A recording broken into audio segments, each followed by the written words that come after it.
Thầy đua nè. Thầy đua là em đi phút thầy bị lỗ nè. Để thấy nặng đâu mà. Cái bữa thắt tư. Cái giờ hay cơ. Thầy à. Tôi đua à. Cho có hàng đi. Nữa, con nhà khơi mà cả tôi số xe lo. Nè. Nó tôi chưa bỏ lại gì nè.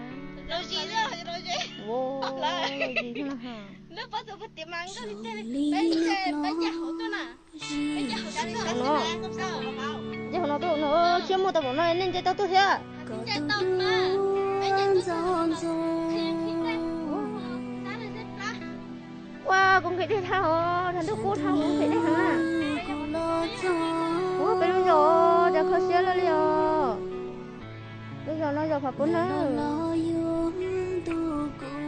Cuốn nữa mà.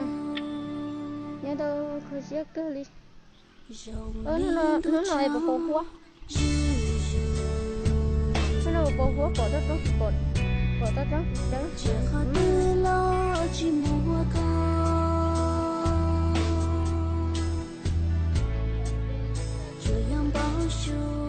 Thì con bao sữa sữa à?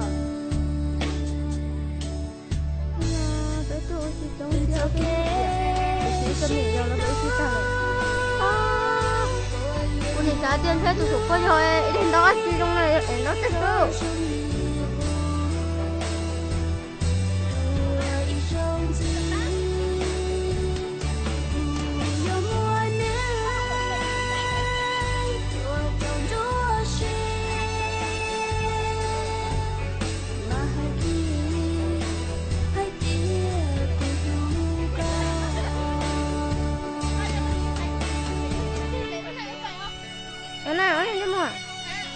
Anh đâu có cú đi à?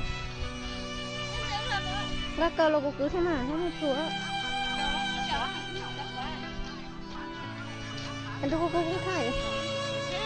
Cú tê cú là cú có. Nó mà.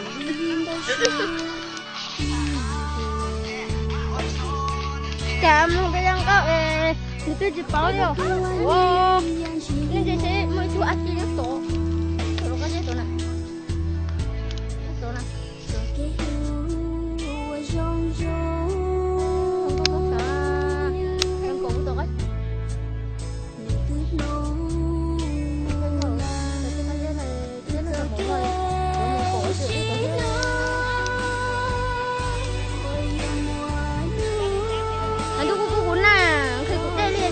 Cậu cũng theo anh rồi nó. Đó là hắn nó cái giá trị.